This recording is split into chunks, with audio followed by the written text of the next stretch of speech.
It was around 2 a.m. in the morning. I got out of stairs and I was walking. So the OCPD wanted I go stay at his place. Then he helped me. So I thought like, no, no, I don't want to get married. I have a I can only imagine a beautiful girl like you and then attend a girl on the streets. Where were you sleeping? I was sleeping. Okay. Sometimes I used to live with the chokoras, but you know life is hard living with them.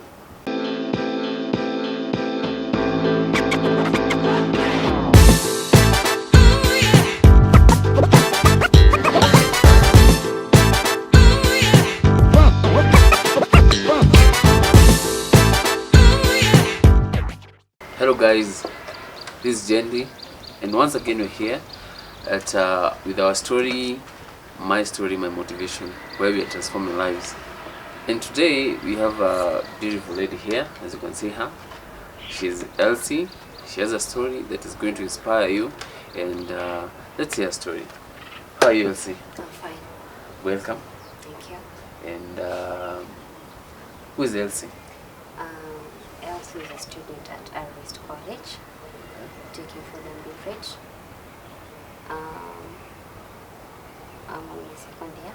Okay. Yeah, and I'm here today to share my story. Wow.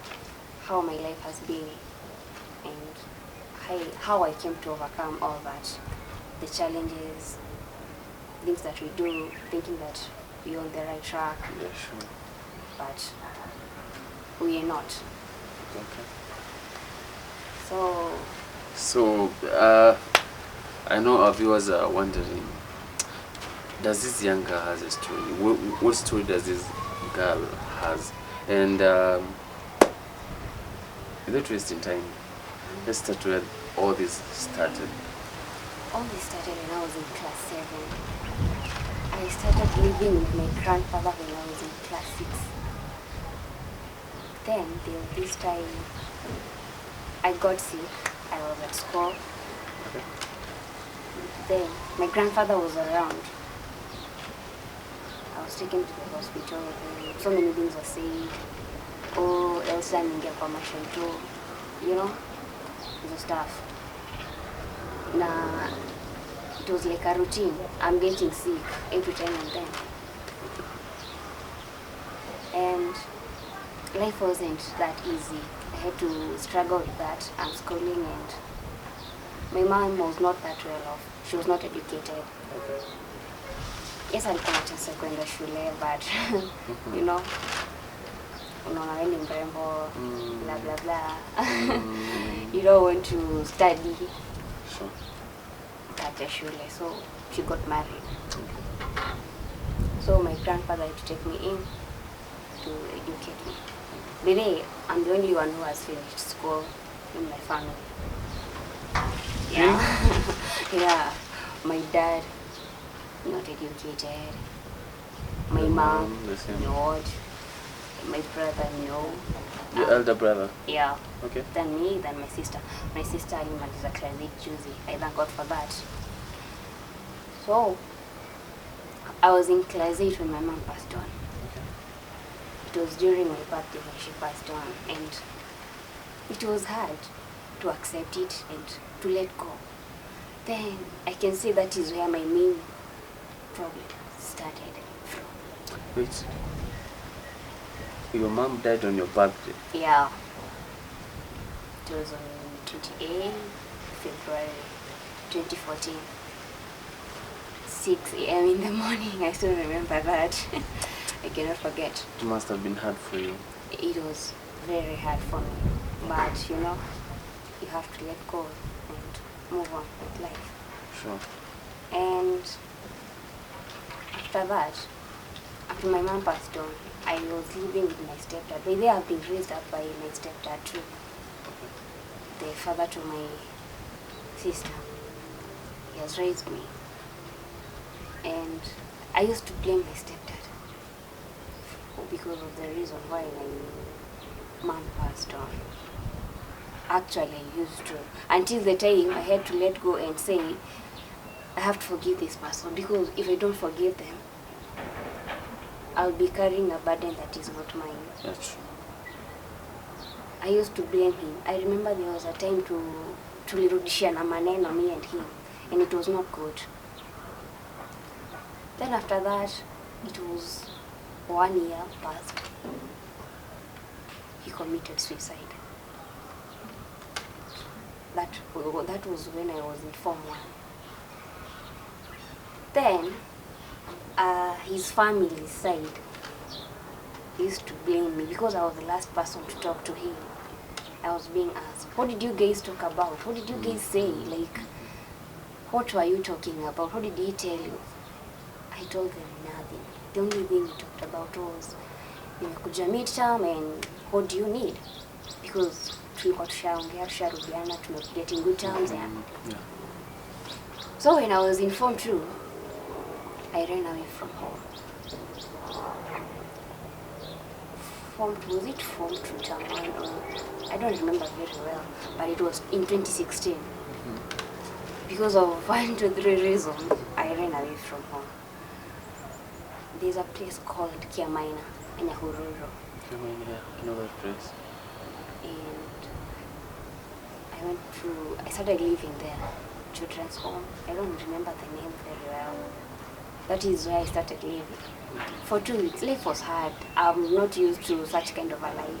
You're waking up in the morning. You don't know what you're doing. Like, you're supposed to eat same food in the morning. I'm not used to that kind of a life. And yeah, speaking about that, can you just maybe briefly explain to us life at children's home? You know, some people are wondering, what's that life that you are not comfortable with it? Life is not easy. Like, there are small children there, because when you older than them, you have to take care of them. Sure. You have to wash them, wash their clothes, yeah. Blah, blah, blah. Yeah, since you are bigger than them. Yeah, since you're bigger than them. Even though you're getting help and you're getting everything, because what you need is a shelter and food at that time. You're getting it, but life is not easy. Sometimes something is missing, Sure. you all will be blamed. Yeah, sure. And maybe you don't even know like what happened. You know, life is not easy there. So one night I decided I have to get out of this place. I have to go get my grandfather. I have to go talk to him. And it was around 2 a.m. in the morning. I got out of the place and I was walking. There's a place called Manguo. I was told that place is dangerous, especially when you are alone. But yeah, girl. yeah. Yeah. But I was like, no, I'm okay. I need to go. Then I went. Someone came. So bike came. Kaniambia, where are you going? At this time of the night in Kaniambia, I want to, nataka nifike town, I want to go to the police station. I want to talk to the OCPD there. Akaniambia, I can take you there, but right now we cannot go there. You need to first of all go and eat. Yeah. And so, akanibeba, akanipeleka hotel. Saa 8 usiku? Yeah. 2 a.m. Yeah. Okay. Hata hiyo time kupanga na curfew and everything. Yeah, sure. So, nikakula and I slept after eating because I was really hungry. So where did you sleep? There. Hiyo hotel. Okay. It was a big hotel, so they didn't ask me anything. Okay. Then I was small. Yeah, You can see my body is sure. small, so I was like a kid. And nikatoka hapo. I walked back to the police station. You know where the police station is at? Nyahururu. Yeah. I met the OCPD. So the OCPD wanted I go stay at his place. Then he helped me. So I thought like, no, no, I don't want to get married. I have a life. I don't want to live the kind Wait. of... do you want to marry you? Or No, he just wanted to shelter you? not to shelter me. You know what he was telling me? Come live at my place. I don't have a wife. That is like telling me, come get married to me. According to my right senses, according to how I'm getting it. You know? Yeah, true. So, I told him, okay, I'll come back later. Then I said, no, I'm not going back there. I'm not ready for all this shit. Yeah, true. I don't want to be like my mom, getting married, having kids. You don't have a way of raising them. It is very hard having a kid, and You don't have means of raising them. yeah, Sure. that is bringing a kid into this world. Namateso. To suffer, yeah. Yeah, and I was not ready for that. So I walked out. I was on the street for 2 weeks. I can get a place to sleep. Nyahururu? Yeah. Okay. I can get a place to sleep, and sometimes I could not get a place to sleep. Now, where did you sleep? That night, For those 2 weeks, where were you sleeping? I was... I cannot imagine a beautiful girl like you and then a tiny girl on the streets. Where were you sleeping? I was sleeping. Okay. Sometimes I used to live with the chokoras, but you know life is hard living with them. And sometimes I would go. Okay, there was this time I met this woman. Her name was... I don't remember her name so well. She was selling me tumba. Okay. She asked me, what's your name? Then she asked me, where are you from? I told her. Akaniambia, you need to go back to your people. I told her no. Then she took me in for 2 days. Then she told me, I need to call your people. I told her, I'm not ready for all that. I wasn't ready, like, I don't want to meet them. I want to be away from everyone. I want to live a life of my own. That is how my mind was thinking. I ran away from her. Okay. Niko kwa street for the 2 weeks. You can get a place to sleep, sometimes you cannot. You know how street life is. Then one day, I met this old man. He told me, I cannot wait to see a young lady like you who has a greater future to get with him. You don't look like a street child. He told me, you need first of all to take a shower. We paid somewhere I could take a shower. Then he told me, you need to call them. And I'm the one calling them. Then I thought, yeah, maybe I should. I gave him my grandfather's number. No, my uncle's number. I gave him my uncle's number. So my uncle came. He said, I'm going to take you back to school, and whatever has happened, let it remain like that. So you see, I didn't have that time to explain what I've gone through, to say like this happened, you know. I didn't have that time. The only time I had was to be condemned. You didn't, you need this, yeah. But my side of the story, it wasn't hard. I went back to school. That is Form 2. Yeah, that was in Form 2. Okay. I went back to school. Then in Form 3, 2017 now, my grandfather's phone got lost. I was on the blame side. And why is that? He said we were in the house, the two of us, before leaving to church. Okay. I was living with him that time. No, I was living with my aunt. I had only gone to visit him that day. So I told him, I didn't take your phone. My uncle said, Elsie, you have to give her the phone. I told them, I don't have the phone. So I was like, iko hivi. So I got mad. I had to take acid. Yeah. I had to take acid, and it wasn't good because I was almost at the point of no, nakifondo, and I was hospitalized for, was it how many? for one good week. Mm. For 2 days. So you consumed acid? Yeah. The battery one. How do you call Okay. it? Yeah, the same acid. Yeah, I know, but was it chloride extract? Yeah. That one. And you know, when you're consuming it, it is like unajua kwa nguo inacho. So when you're consuming it in the body, what is it going to do to you? The same thing. Then my aunt told me, before I told her what is going on, before I told her I've consumed acid, she told me, take this milk. That is where everything went wrong. Because when you're supposed to take milk when you consume something that is acidic. Okay. Before I was injected, nilikuwa nishaanza kutoa pofu. You can tell that I was almost at the point of I was almost dying. For 2 days, I'm out of my mind. I don't know what I'm doing. I don't know what I'm, Yeah. Nachapa daktari, hivyo sasa. Then things got better. Then I never had a chance to talk about all that. I never had a chance to explain, like, why did I take this acid? Why did I consume it? That is where parents go wrong. You're only condemning your kid, and you're not asking, like, how are you feeling? Like, how are you faring on? And how are you coping up with all that?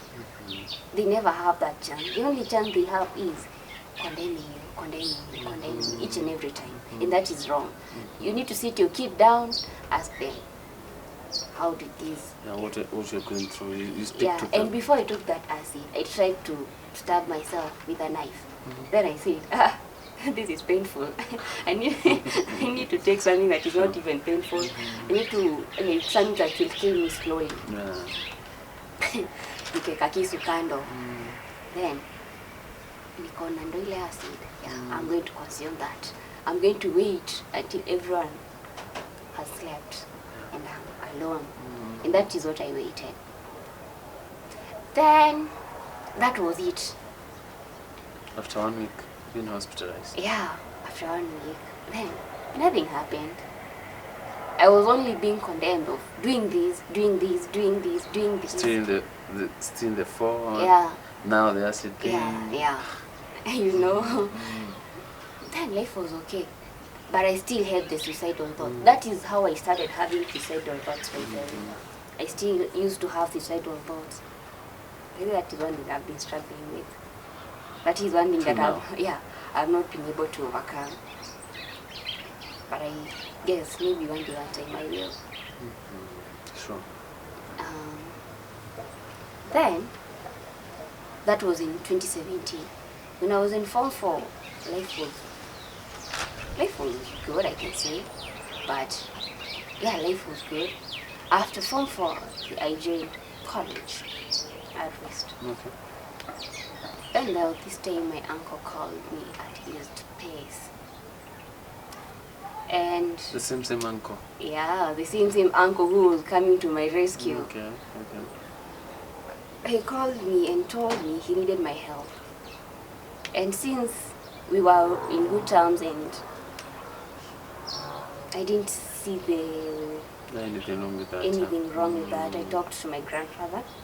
I told him, Grandpa, my uncle wants me to go and help him with the kid. Then he's going to pay for my transport to school. Okay. And he's going to do my shopping. Then my grandfather was like, I'm cool with that. You can go. That night, my uncle sent me fare. I was at his place in the morning. Pick up. And that morning, his wife had already left to work. Okay. So it was me and him. The kid was not there.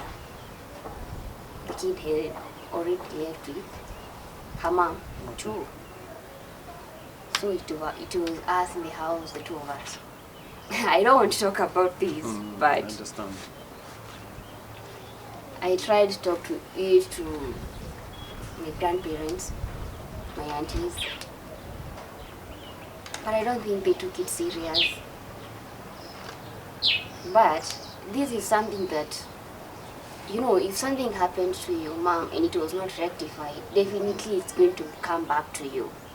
If something that happened and it was not rectified, because right now I cannot do something knowing very well this is bad and I don't rectify that, in one way or another it is going to Affect my kids too.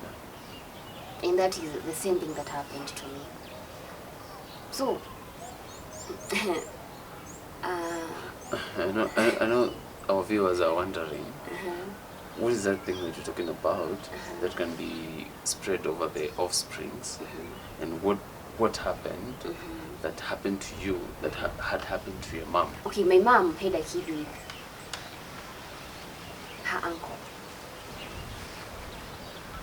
Yeah, she had a kid. So the kid did survive. Yeah, and she was alive for 2 weeks, then she passed on. But nothing was done. When she talked about it, it was like, It was ignored. yeah, I don't know whether it was ignored, but what she told me is, my grandfather, he didn't talk to his brother for,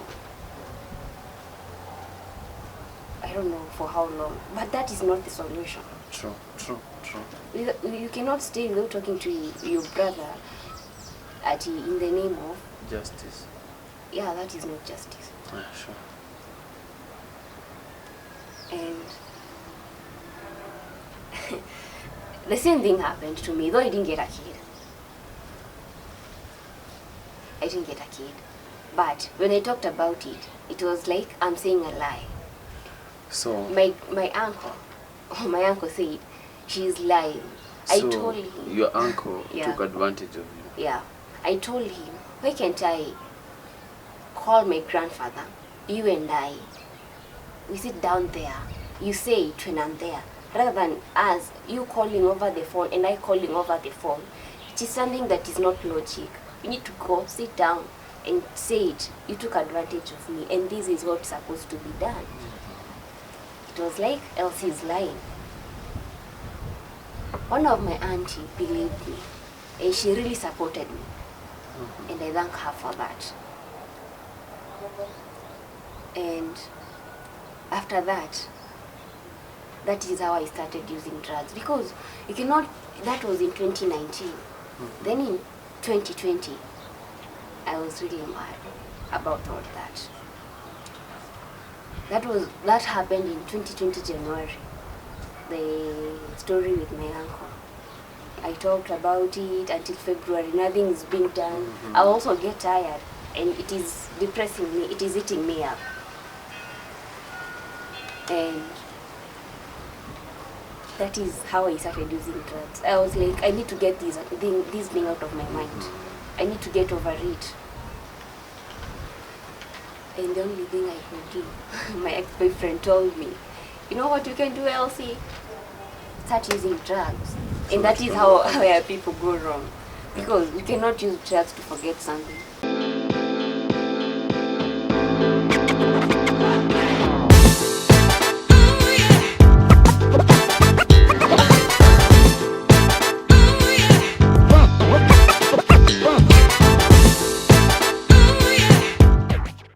The moment you say you're using maybe weed, alcohol to forget something, you're getting it wrong. Sure. Because you'll get drunk today. Tomorrow you wake up with the same problem. The same problem. Sure. You know, you've not solved it. So, that night, the first time I've ever used drugs, I remember I was in the house, then the guy called me. He told me, Elsie, I need to see you. So I told him, you can come over. I don't want to go somewhere today, you can just come over. So he came. I told him what I'm facing. He told me, if you need to forget all these, start using drugs. And that is how I started using drugs. And I have used cocaine. I've used weed, I've used alcohol, and with all that, I thank God. Like right now, I cannot do any of that. I overcame it, but it really affected me because I remember that night, the first time I used it, the first time I used cocaine, the first ever time I've used it. I did not know what was going on. I did not know what I was doing. And the guy took advantage of that. He called my grandfather. He told my grandfather, I'm already dead. How are you? Yeah. And it was drama after drama after drama after drama. Because I'm there, I'm not understanding what is going on. I'm there, I'm only doing what you're telling me to do. I'm not myself. The drugs are driving me to do something. And I was told to hang myself with a string. And I did that. Then he took that picture, my picture.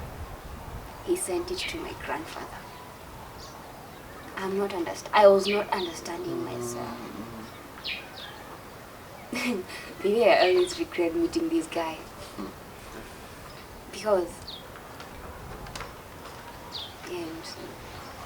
my grandfather, he believed my grandchild is dead. He had even sent police to come pick me up, the dead body. But I was there, I was alive, but I cannot talk. I don't know what I am going to say. No. And you know, the first time to you, if you've never used drugs, and when you use it for the first time, it is really going to affect you. And it really did affect me. And the moment you use it, you still want more and more and more of it. Sure. And that is how I was introduced to drugs. Then Corona came. Schools were closed. I had to go back home, but I didn't go home. I had to look for my biological dad. A person who have never raised me, a person who I've never met. I didn't even know like how he looked like. That was the first time I looked for the guy. Okay, so you went looking for your biological father? Yeah, like I thought the people who have raised me, they're saying I'm dead, and I'm not dead. The guy who I thought he was going to be like my supporter, like through all this, he's supposed to support me. He's only telling me to use drugs, and he's selling them too. What am I supposed to do? I have to look for other options. I have to look for somewhere to go and stay. I didn't have a place to stay. I didn't want to stay anywhere close to my family.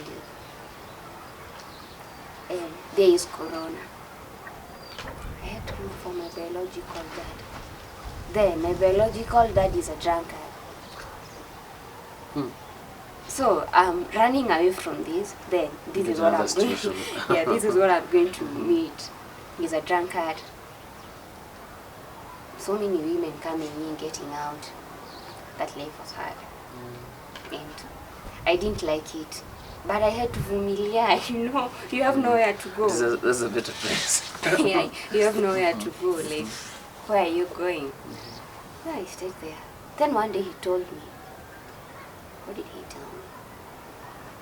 Oh, he told me I'll be a prostitute. And he told me my mom was a prostitute. So I got mad. So we got into an exchange of words. I didn't want anyone. But there's something I don't like. Even if my mom lives, what kind of a life she lived, you have no right to accuse her. True.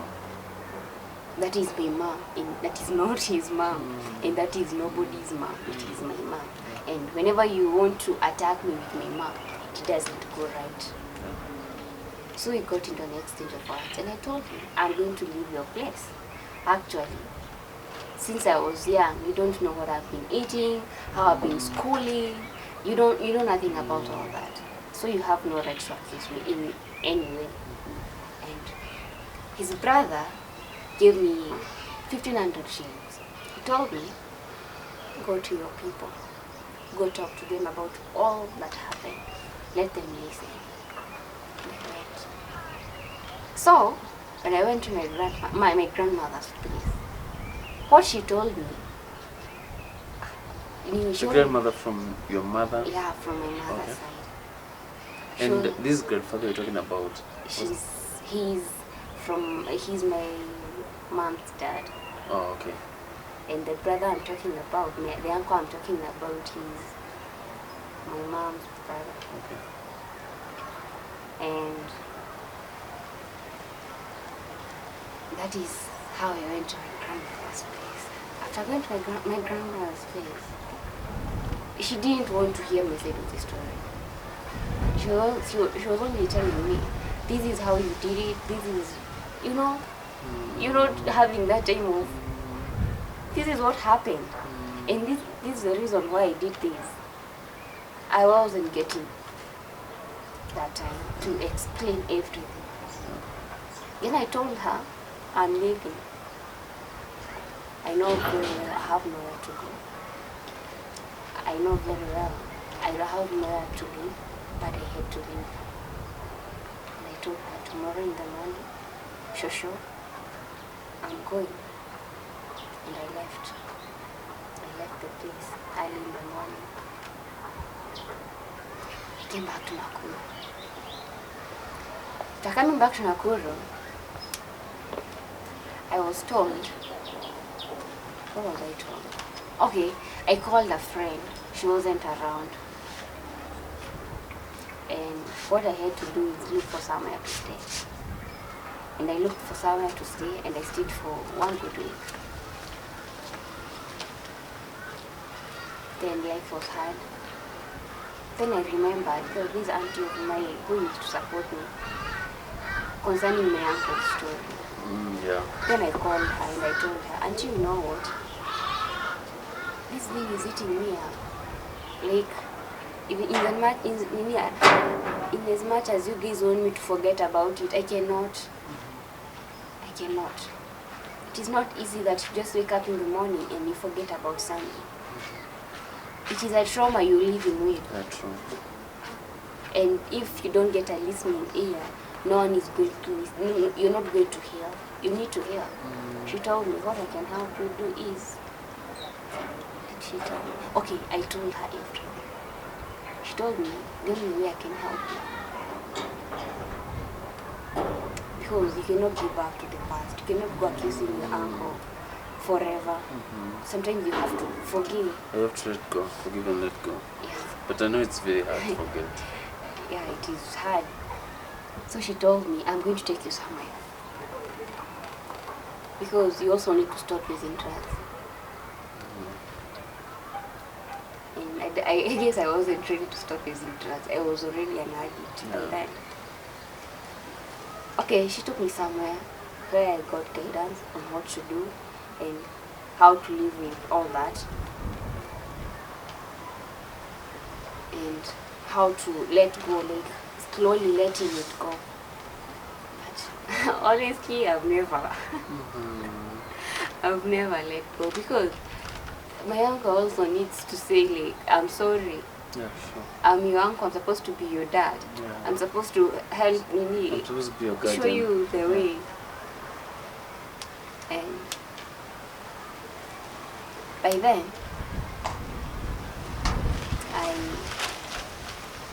I still went back to my ex-boyfriend. That is The one who was using drugs. yeah, because I really needed them. I really needed those drugs. Because I was going, you get an injection, then after some time, you get another injection. Okay. So it was like a dose after dose, you know? And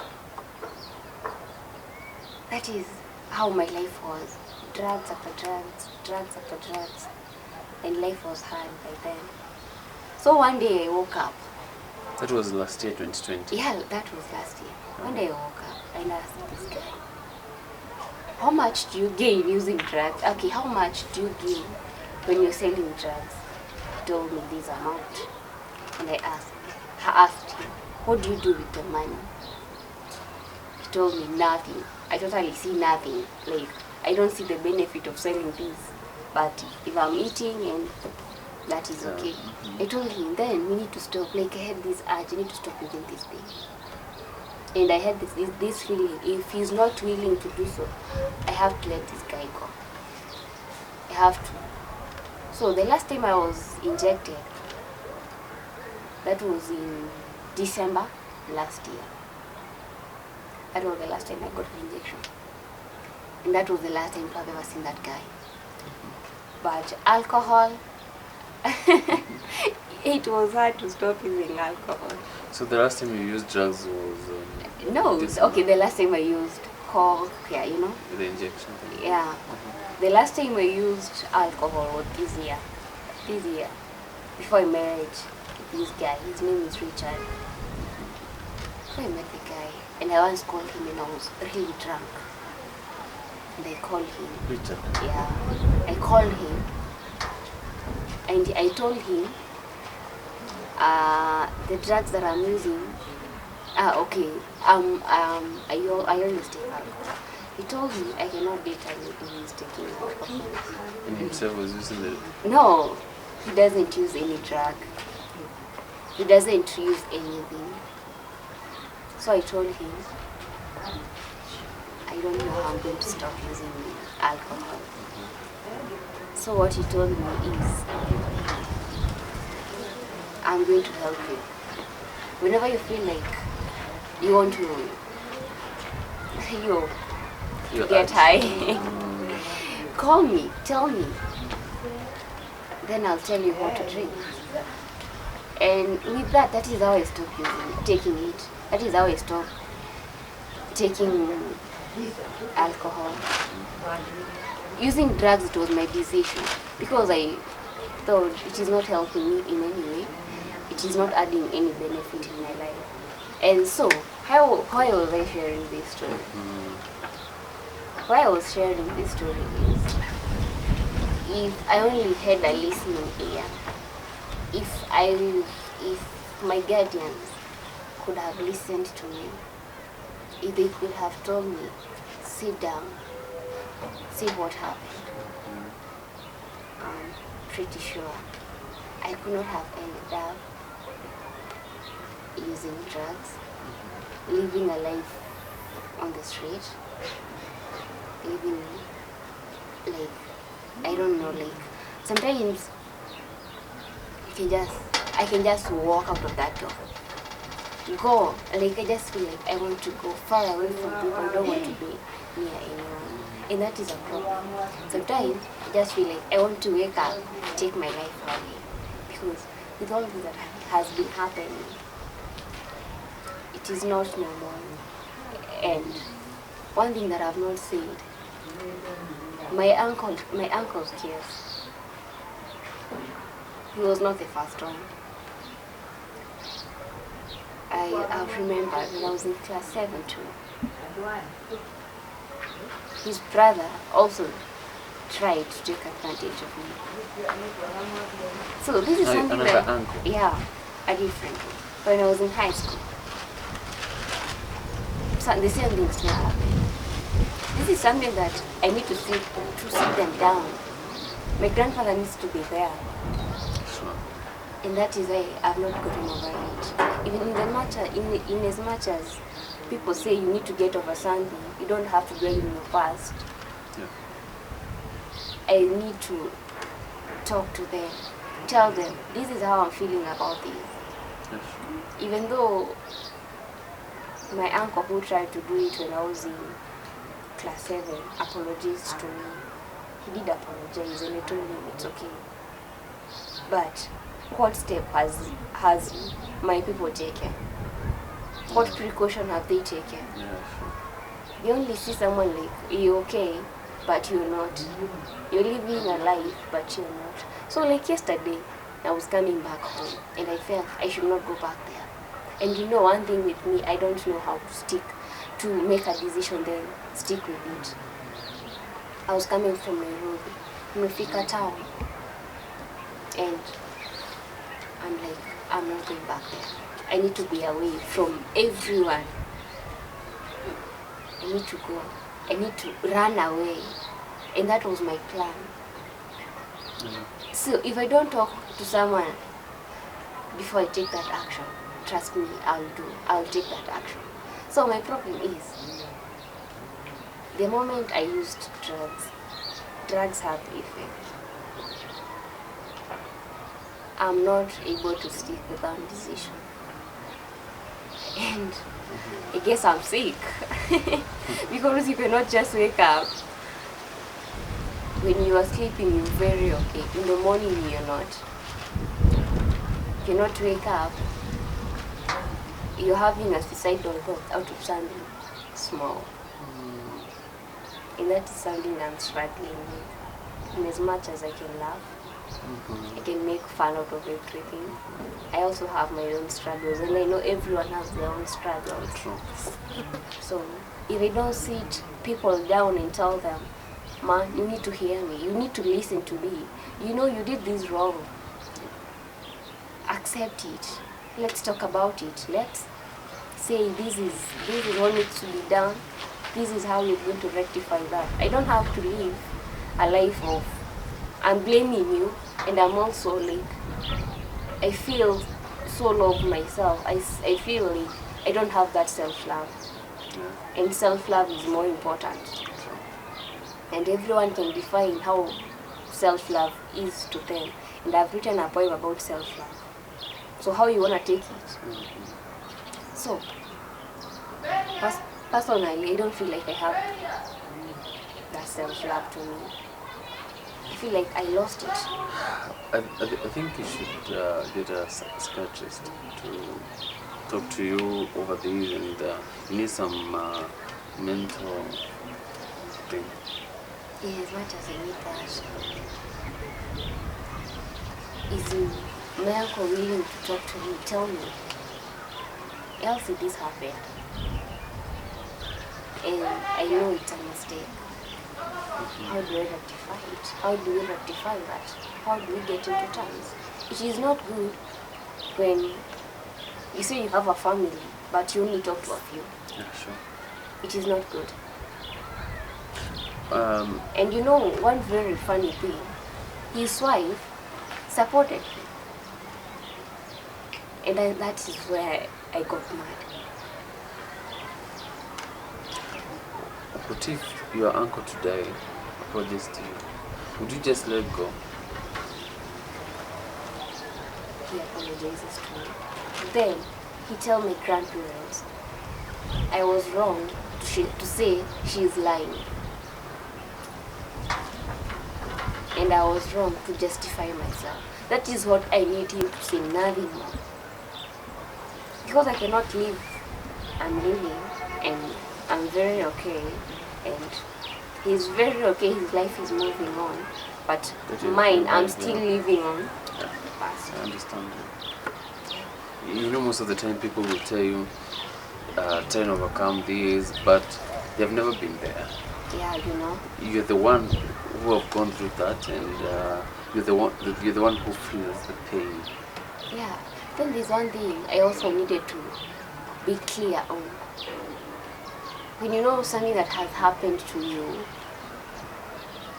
child or to your kid, talk to them about it. Know how you're going to rectify that. To avoid the reputation. That is very bad. Reputation. Like the same case happened to my mom. The same case that is happening to me. In as much as I need to let her rest in peace. But what is done to change all that happened to her? I told you I'm the only one who has finished school in my family. I tried to talk to it to one member of my family, or to one member of my grandparents, but it is not okay. Like, it is not normal. Your mom is not well schooled. Your dad is not well schooled. Your brother is not well schooled. there's something that is eating you up, and you don't want, eating your family up, but they don't want to talk about it. What are they doing to talk about that? Sure. What are they doing to rectify that? Sure. Guys, this story has challenged me, and what I've learned from this story is that one, as a parent, you need to understand your children. Do not condemn your children because they're doing the wrong thing. You're supposed to sit them back, tell them this is wrong, this is right, and just listen to them. It doesn't mean just because you're a parent, you're supposed to judge them that you are right, while else you are judging them they are wrong. You're supposed to listen to them, come to a conclusion, advise them, and let them feel they are part of the family, not they are on the wrong always. So, as you have heard, Elsie needs some, I can say, mental guidance or psychiatrist or something, and we are going to do something about that if we can, and we just hope maybe this video get to the uncle will come back to his senses, apologize to Elsie, and tell the grandparents that he did what he did and he's apologetic about that, and Elsie will be free, her soul will be okay with it. So guys, thank you for watching this program, and as usual, this is my story, my motivation, where we are creating stories, we are telling stories to transform lives, and till next time, love you all.